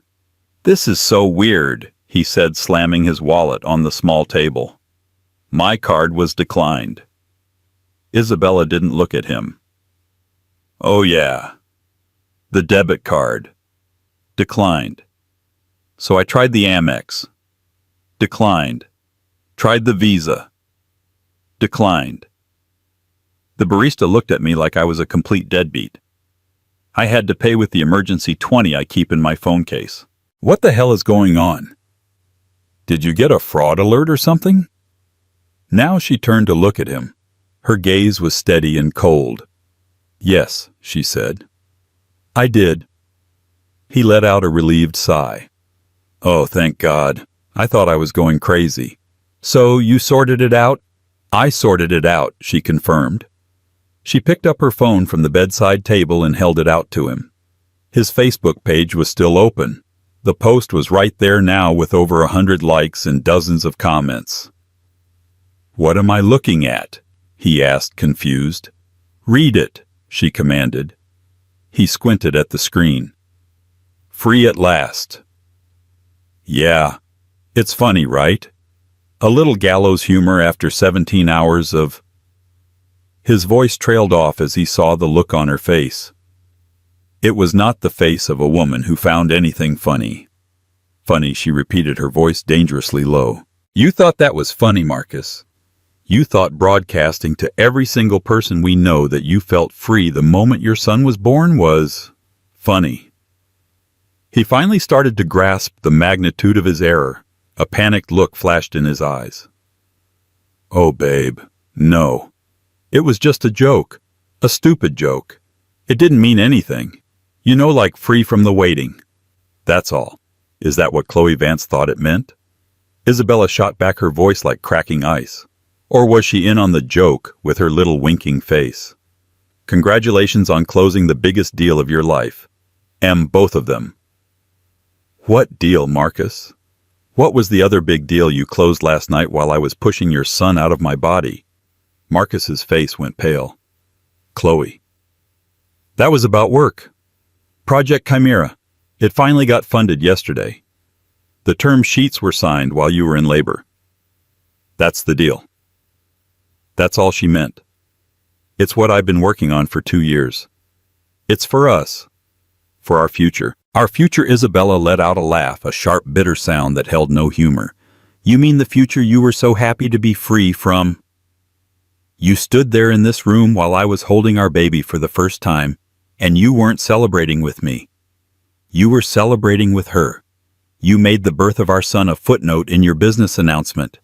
"That's not true," he pleaded, his voice rising in desperation. "I was overwhelmed. I was happy about everything. Leo, the deal. It all happened at once. I wasn't thinking straight." "No. For the first time I think you were," Isabella said, her calm returning. "You showed me exactly what your priorities are. And so, I've decided to set my own." "What does that mean?" he asked, a knot of dread tightening in his stomach. "Why were my cards declined?" "Because I froze them," she stated, as if discussing the weather. "All of them. The checking accounts, the savings, the credit cards you pay off from the joint account, the one that's funded by my inheritance. Every single dollar is locked up." He stared at her, his mouth agape. He looked like she had just confessed to a murder. You what?" You can't do that. That's our money. No, Marcus, she corrected him, her voice precise and cutting. It's my money that you have had the privilege of accessing. A privilege you have demonstrated you no longer deserve. You want to be free at last. Congratulations, you're free. Free from any and all financial support from me. Now get out. Get out, he stammered. Isabella, this is insane. I'm the father of your child. We just had a baby. And you sullied it. She whispered, the mask of calm cracking for just a second to reveal the raw wound beneath. You took the most sacred moment of my life and you defaced it with a cheap joke and a secret celebration. I don't know who you are right now, and I will not have you in this room. I'm not leaving you. You are, she said, her voice regaining its steel. She reached for the call button to summon the nurse. If you don't walk out of that door in the next 10 seconds, I will have security escort you out.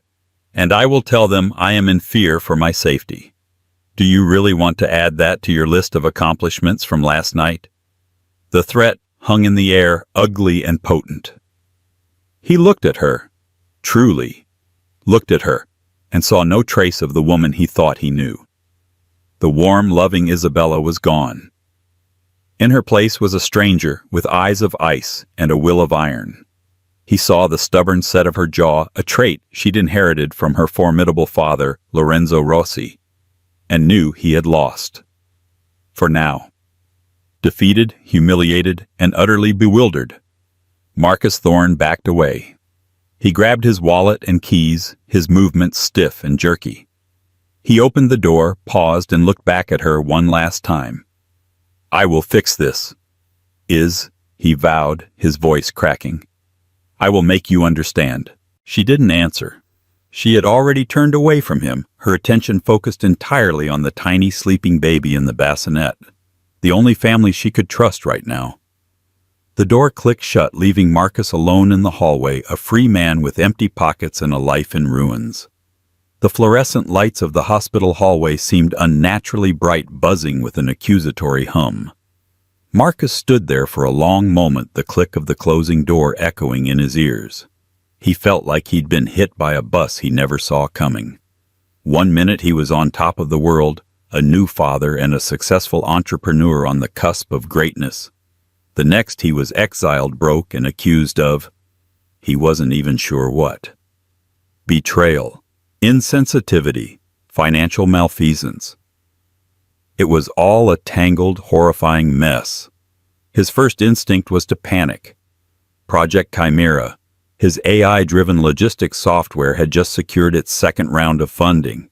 The deal was done, but the initial capital transfer to cover immediate operational costs, server rentals, developer salaries, a down payment on a new office space was supposed to come from their joint savings.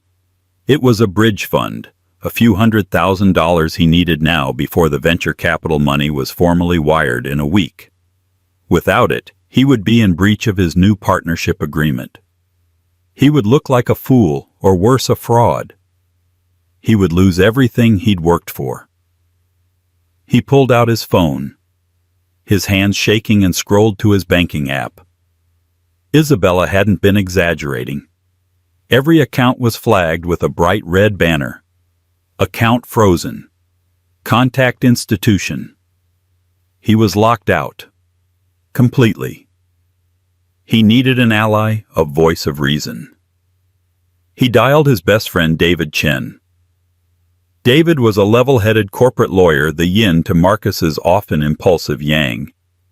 Dave, Marcus said, his voice ragged. I've screwed up. I've screwed up in a way that might be like historically bad. Marcus, what's wrong? Is the baby okay? Is Isabella okay? The baby's perfect. Isabella is, she's declared war on me.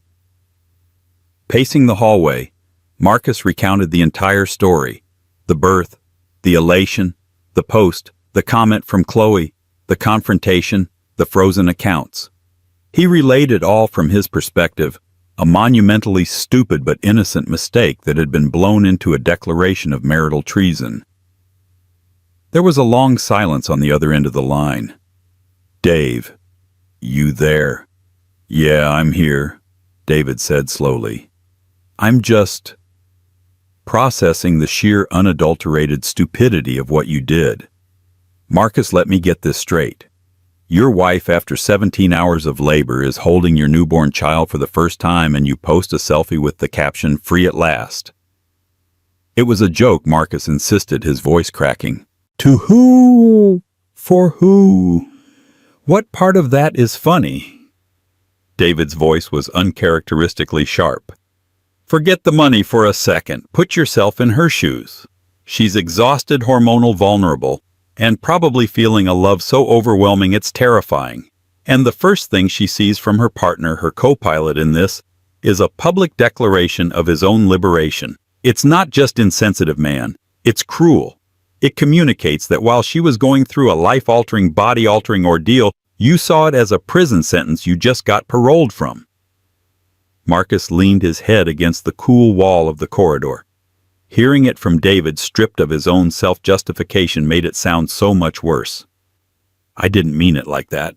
It doesn't matter what you meant. It matters what you did. And this Chloe person commenting with a winky face. Marcus, what were you thinking? You've been telling Izzy for months that Chloe is just a colleague. And then this. It's a mountain of circumstantial evidence and you handed it to her on a silver platter. So what do I do? Marcus asked, his desperation mounting. The money, Dave. The Chimera deal will collapse if I can't access that capital. Forget Chimera, David said firmly. Chimera is a symptom, not the disease.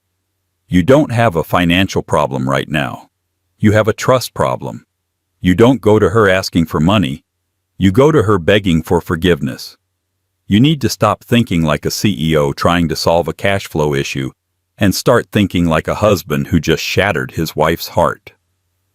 Meanwhile, in the quiet sanctuary of room 304, Isabella was fortifying her defenses.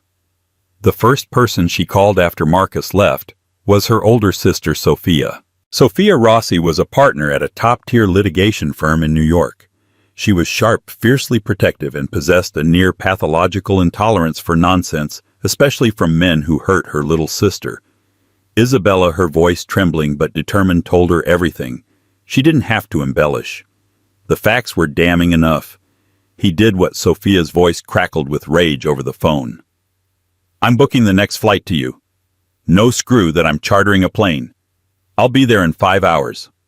Soph, you don't have to. The hell I don't. Sophia cut her off. Isabella, you did absolutely the right thing by freezing the accounts. Absolutely. In fact, it might not be enough. Did you know the seed money for his little project Chimera came from that portfolio Grandma left us? I knew he invested some of it. Yes, Isabella admitted. He leveraged a significant portion of it. I looked into it a few months ago because I didn't like the sound of it. And who is this Chloe Vance? Send me her full name. Isabella did. Within 30 minutes, Sophia's network was at work. She had a private investigator she kept on retainer for contentious divorce cases do a deep dive. The initial report came back while Isabella was trying to get Leo to latch for a feeding. Okay, listen to this, Sophia said, her voice grim. Chloe Vance, co-founder and CTO of Thorn Dynamics, which is the official name of his company. They registered it 6 months ago. Before that, she was fired from a major tech firm for, get this, an inappropriate relationship with a senior executive. Isabella felt the blood drain from her face. Are you serious? Dead serious. It was settled out of court with an NDA, but the investigator has his sources. Furthermore, I'm looking at travel manifests. Marcus took a business trip to a tech conference in Austin 3 months ago. Guess who was also registered as an attendee and staying at the same hotel? Chloe Vance. There are photos on the conference website of a cocktail reception. They're standing very close together. He has his hand on the small of her back. Each word was another shovelful of dirt on the grave of her marriage. Every lie, every half-truth, every time he'd said, "Don't worry, it's just work," now felt like a deliberate, calculated deception. The social media post wasn't a mistake. It was a Freudian slip of epic proportions. He was celebrating his new life, a life with a successful business and very possibly a new partner to go with it. Just then, her phone buzzed with an incoming call from a number she dreaded and revered in equal measure, her father, Lorenzo Rossi. Sophia must have called him. Isabella. His voice boomed, a force of nature that had intimidated CEOs and politicians for 40 years. Sophia told me, "I'm sending my jet. Pack your things. You and my grandson are coming home to New York. As for that boy you married, my lawyers will descend on him so fast he won't have time to update his Facebook status. We will gut him. We will take his company, his reputation, everything. He will be lucky to get a job cleaning toilets." "Papa, wait." Isabella said, her head spinning. The force of her family's protective rage was a comfort, but it was also suffocating. "Leo can't travel yet. I need a minute to think." "There is nothing to think about," Lorenzo thundered. "He humiliated you. He humiliated our family. You cut out the cancer before it spreads. That is what we do. Papa, please." Isabella begged, tears finally starting to well in her eyes. "Just give me a day. I need to handle this my way first." There was a long, disapproving sigh on the other end. "Fine. You have 24 hours to be sensible. Then I handle it my way. I love you, my daughter. Be strong." He hung up. Isabella sat there, the weight of it all pressing down on her. Her husband's betrayal, her sister's righteous fury, her father's promise of annihilation. And in the middle of this swirling vortex was tiny, perfect Leo sleeping peacefully, oblivious to the war being waged around him. She looked at the preliminary report from Sophia's investigator again. The photo from the Austin conference. Marcus's hand on Chloe's back. It was so casual, so proprietary. The freeze on the accounts no longer felt like an act of anger. It felt like an act of survival. David Chin had been wrong. This wasn't just a trust problem. It was a financial problem, a legal problem, and a deeply personal one. And Isabella was beginning to realize the web of suspicion was far more tangled and venomous than even she had imagined. Humbled and terrified, Marcus spent the next 12 hours in a self-imposed exile at a cheap motel near the airport, paid for with the last of his emergency cash. The garish floral bedspread and the constant roar of jet engines were a fitting backdrop for the wreckage of his life. David's words had hit their mark. He had been an idiot, a colossal, self-absorbed fool. His focus on the Chimera deal had been so all-consuming that he'd developed a dangerous tunnel vision, seeing his family not as the reason for his ambition, but as something that existed on a parallel track to it. He knew explaining wouldn't be enough. Apologies were just words, and he had already shown how little his words could be trusted. He had to show her. He had to prove that Project Chimera wasn't some sordid secret life with Chloe, but a legitimate, albeit all-consuming venture meant to secure their future. He spent the rest of the day gathering his ammunition. He drove to his small shared office space, a place Isabella had never visited, and began printing documents. The articles of incorporation for Thorne Dynamics. The detailed business plan he'd spent a year perfecting. The complex schematics for the AI routing algorithm. And most importantly, the entire 200-page venture capital funding agreement with Sterling March Capital. He printed out email chains with the investors' communication logs and the final signed term sheets that had arrived at 1:30 a.m. less than an hour before Leo was born. He even printed his and Chloe's travel receipts from the Austin conference, showing they were in separate rooms on different floors, a flimsy defense perhaps.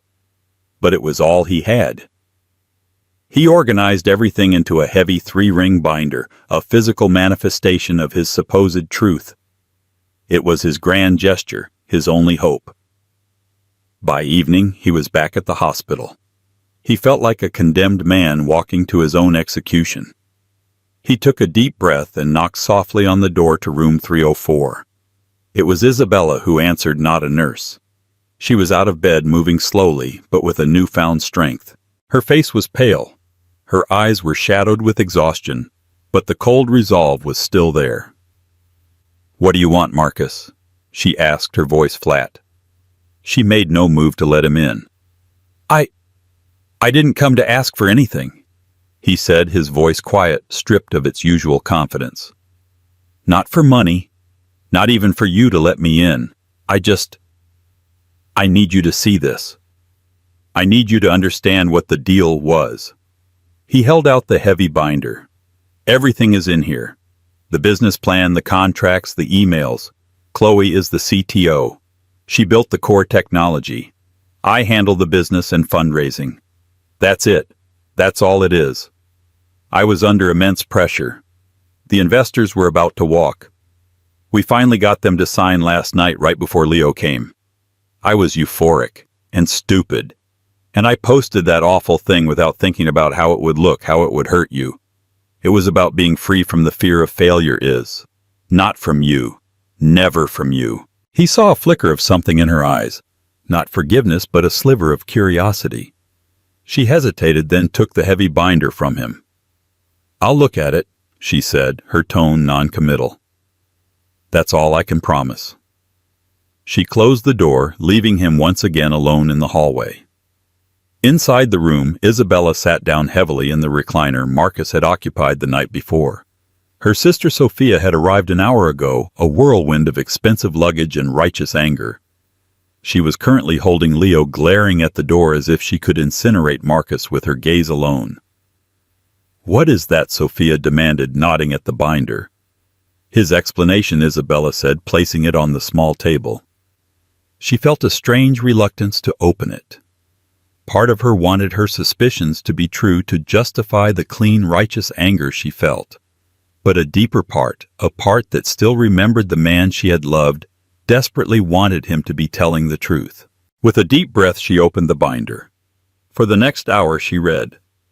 Sophia watched her, silent and skeptical. Isabella's training in forensic accounting took over. She scanned the documents not with the eyes of a wounded wife, but with the dispassionate scrutiny of an auditor.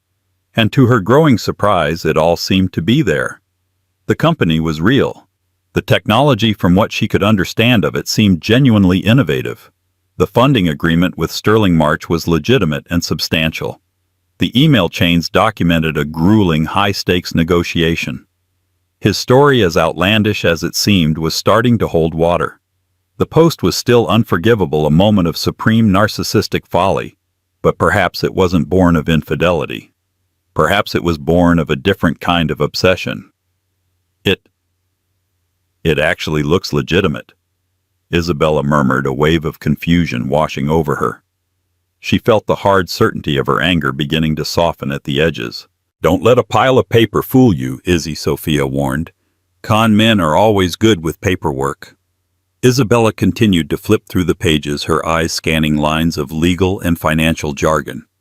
She reached a section detailing the bridge financing Marcus had needed to secure the VC deal. It outlined the short-term loan required to prove liquidity to the investors. She read the paragraph, then read it again. And then she saw it. A single line item under the heading Collateral. It wasn't their investment portfolio. It wasn't stock options. It was a property address. The address of the beautiful 4-bedroom colonial house in the suburbs that they were set to close on in 2 weeks. The house that was supposed to be Leo's home. The house whose down payment had been paid for entirely by a gift from her father, a gift given to her with the deed to be in both their names, only after the marriage was on solid footing. She felt the air leave her lungs. The document was a loan agreement, not with a bank, but with a private lender signed 2 weeks ago. Marcus had forged her signature on the preliminary documents and used the equity from her father's gift, their future home, as collateral to secure a high-interest, short-term loan for his business, without telling her. This was the true betrayal. The social media post was a matchstick. This was a forest fire. The post was a public humiliation, a thoughtless, cruel act. This was a calculated deception that put the roof over their child's head at risk. He hadn't just gambled with his own future. He had gambled with hers and with Leo's. He had taken the one thing that represented stability and safety and secretly pushed it onto the poker table. The binder slipped from her trembling hands and fell to the floor with a heavy thud. The sound startled Leo, who began to cry. Sophia rushed to her side. "Izzy, what is it? What did you find?" Isabella couldn't speak. She could only point a shaking finger at the scattered pages on the floor. Her face was a mask of utter devastation. The cold, calculated anger from the night before was gone, replaced by the profound, soul-crushing agony of a trust so completely and fundamentally shattered that it could never be repaired. He hadn't just posted something stupid. He had lied. He had committed fraud. He had taken her faith in him and used it as leverage. The frozen accounts were no longer an overreaction. They were a chillingly prescient move. She had saved them from a ruin he had secretly orchestrated. The man she had married wasn't just an insensitive fool. He was a liar and a thief who had stolen from his own family, and she, Isabella Rossi, had just uncovered the real crime. The calm that had defined Isabella for the past day was gone, obliterated by the discovery of Marcus's ultimate deception. A storm of pure, unadulterated rage took its place. She was no longer just a hurt wife. She was a protector whose entire domain had been threatened from within. She picked up her phone, her hands steady now with furious purpose, and sent Marcus a single text message. "Get back here. Now." When Marcus arrived, breathless and hopeful, he found a scene from his worst nightmares. Isabella was standing in the middle of the room, her face white with fury. Sophia stood behind her like a royal guard, cradling a now calm Leo, her expression one of utter contempt. On the floor, spread out like the scene of a crime, were the pages from his binder with the collateral agreement sitting squarely in the middle. "You wanted me to understand, Marcus." Isabella began, her voice low and trembling with contained violence. "Oh, I understand now. I understand everything. The post, the secrecy, the desperation. It all makes sense." She kicked the offending page with her foot. "Explain this." Marcus looked down and saw the loan agreement. The color drained from his face. Of all the documents, that was the one he had prayed she would overlook, a detail buried in the fine print that he could deal with later, once the VC money came in, and he could pay it off quietly. "I can explain," he stammered. "Can you—" She shot back, her voice rising. "Can you explain forging my signature? Can you explain taking the gift from my father, the home we were supposed to bring our son to, and gambling it on your little project? You didn't just lie to me, Marcus. You committed a crime against me, against us. It was a bridge loan, a formality," he pleaded, his voice desperate. "The VC money was guaranteed. I was going to pay it back this week, and you would have never even known. It was the only way to get the deal done to secure our future." "Our future!" she shrieked, the sound raw and painful. "You think a future built on a foundation of lies and fraud is secure?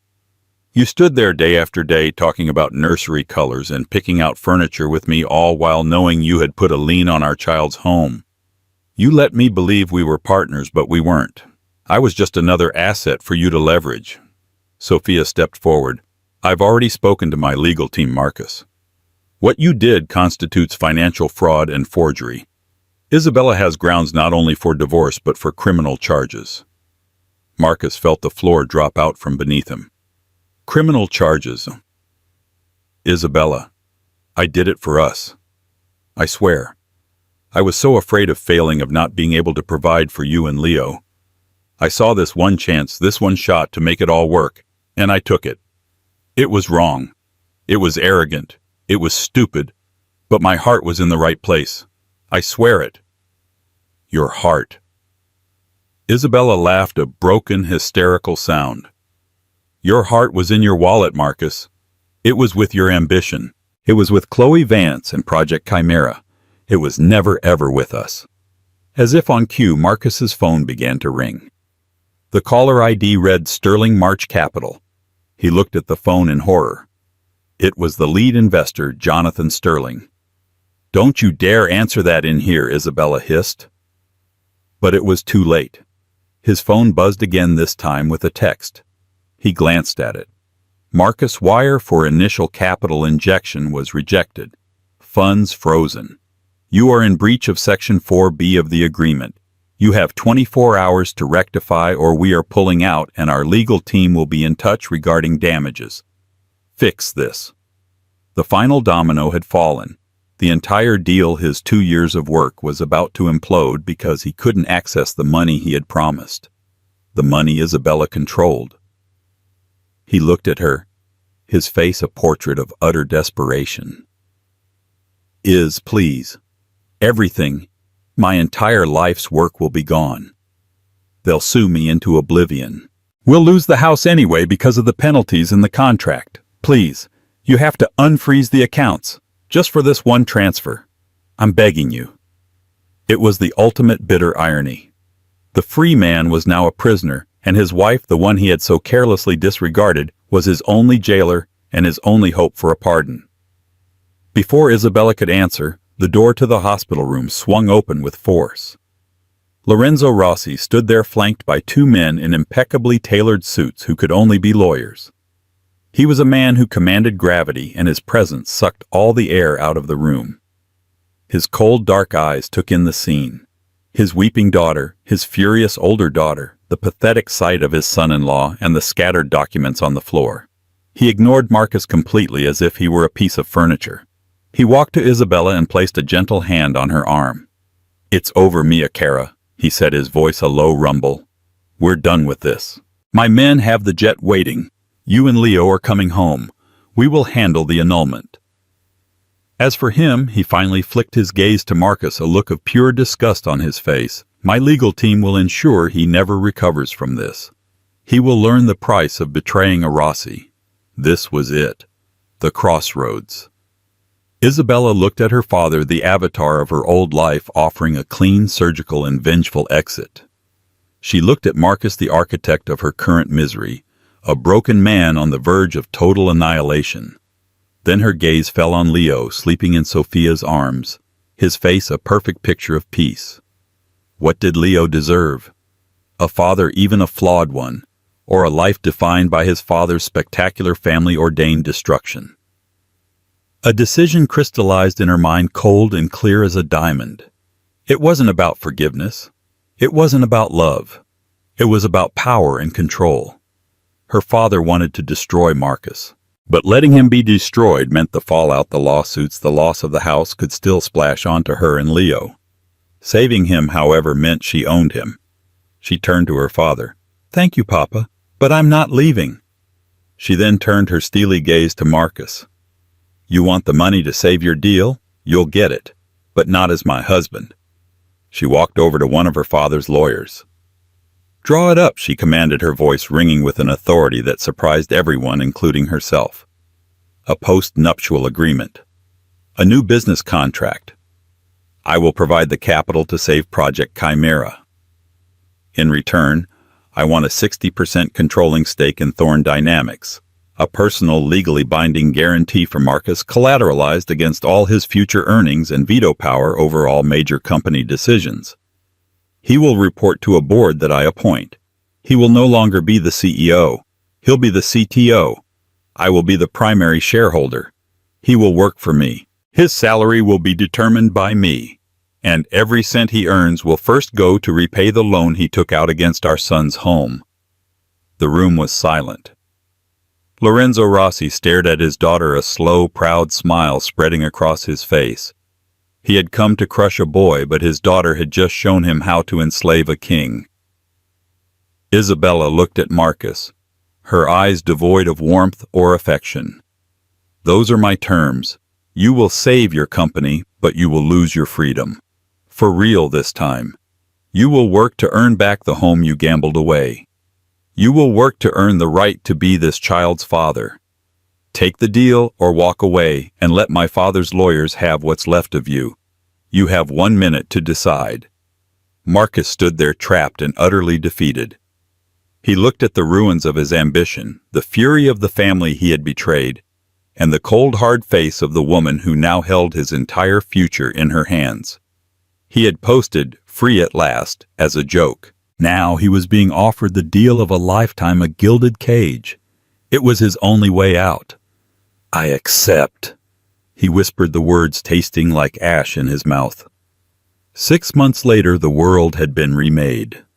The sterile, emotionally charged atmosphere of the hospital room had been replaced by the chic, minimalist aesthetic of the new Thorne Dynamics headquarters. The company, powered by Isabella's emergency capital injection and Lorenzo Rossi's formidable business network, had not just survived, it had flourished. Project Chimera was the talk of the logistics industry, a disruptive force poised for massive success. But the victory felt different to everyone involved. The power dynamic in Isabella and Marcus's relationship had been irrevocably altered. It was no longer a marriage of equals, it was a corporate hierarchy. Isabella, with her 60% stake, was the silent, powerful chairwoman of the board. She had installed her sister Sophia and one of her father's most ruthless financial advisors as board members. She rarely came to the office, but her presence was felt in every decision, every budget approval, every strategic pivot. Marcus was, as per their agreement, the chief technology officer. He was brilliant at his job, freed from the pressures of fundraising and management. He poured all his energy into the technology, refining the code, leading the development team, and pushing the boundaries of what the software could do. He was professionally successful, but personally, he was a man living in a state of perpetual penance. Their home life was a carefully choreographed dance of civility and distance. They had not bought the colonial house. Instead, they lived in a sleek, modern apartment owned by the Rossi Family Trust. It was beautiful, sterile, and felt more like a corporate residence than a home. They were co-parents first and foremost. They were unfailingly polite to each other for Leo's sake. They discussed feeding schedules, nap times, and developmental milestones with the detached professionalism of two colleagues managing a joint project. The love, the laughter, the easy intimacy that had once defined them was gone, replaced by a fragile, unspoken truce. Marcus never made a purchase over $100 without texting her first. His salary, determined by the board she controlled, was automatically split, with the majority going into a trust for Leo and to repay the loan against their once-future home. They were in therapy. Twice a week they sat in a plush office with a woman named Dr. Anya Sharma, who specialized in high-conflict couples. The sessions were brutal. Marcus had confessed everything, not just his actions, but the deep-seated fear of inadequacy that had driven him. He spoke of growing up with little of his desperate need to prove himself worthy of Isabella and her powerful family, a need so profound it had blinded him to everything else. Isabella, for her part, spoke of the profound violation of trust. It wasn't the post, she explained in one session, her voice clear and steady. The post was just the tip of the iceberg. It was the realization that the man I was building a life with had a completely separate ledger. He saw our shared assets as his personal safety net for risks I never agreed to take. He saw me as a resource, not a partner. There were no miraculous breakthroughs. There was only slow, grueling work. Marcus was learning humility. He was learning to listen, to truly see the consequences of his actions beyond his own ambition. He was becoming an excellent father, present and engaged in a way he never had been before. His moments with Leo were the only times Isabella saw a flicker of the old Marcus, the joyful, loving man she had married. Isabella was learning to live with the scars. She was discovering a strength and business acumen she never knew she possessed. She was a mother, a formidable chairwoman, a woman in complete control of her own destiny. But a part of her was in mourning for the simpler, more naive love she had lost. She was safe, she was powerful, but she wasn't happy. Not yet. One evening, Marcus was putting Leo to bed, singing him a soft, off-key lullaby. Isabella stood in the doorway watching them. The scene was perfectly domestic, yet it felt like watching a movie of someone else's life. After he had tucked Leo into his crib, Marcus came out, closing the door softly behind him. He saw Isabella standing there and gave her a small, hesitant smile. "He went right down," he said quietly. "You're good with him," she admitted. It was the closest she had come to a compliment in months. He nodded, accepting the small offering. The final installment to pay back the private loan on the house goes through tomorrow. It's done. The lien will be gone. I know, she said. I saw the payment schedule. He took a hesitant step closer. I know it doesn't fix anything. Not really. But I needed you to know. I've done the work, and I'm going to keep doing it. Not just because of the contract, but because I have to. He looked at her, his eyes filled with a sad, weary honesty. I broke us, Isabella. I know that. I don't know if we can ever be fixed. But I hope that one day you won't look at me and see a liability. Isabella held his gaze. The anger had faded long ago, leaving behind a vast empty space. For the first time she allowed herself to feel something other than caution or control.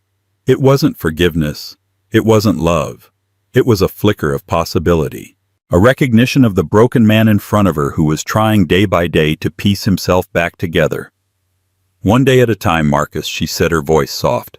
One day at a time. It wasn't a promise and it wasn't an absolution, but it was a beginning. Their old life was gone forever, destroyed by a single careless post and the deeper betrayals it revealed. This new life was a fragile, uncertain thing being built not on a foundation of passionate love, but on the hard-won bedrock of consequences, accountability, and the shared unconditional love for the son who bound them together. The balance of power had shifted, but in doing so it had created a new, more honest, and far more challenging path forward. And so the story of Isabella and Marcus isn't a fairy tale with a happy ending. It's a real-life lesson in consequences. A 3-word post born from arrogance and insecurity became the catalyst that unraveled a marriage and exposed a far deeper betrayal. But from that wreckage, something new and arguably stronger was forged. It's a story about trust, how easily it can be shattered, and the near-impossible price of rebuilding it.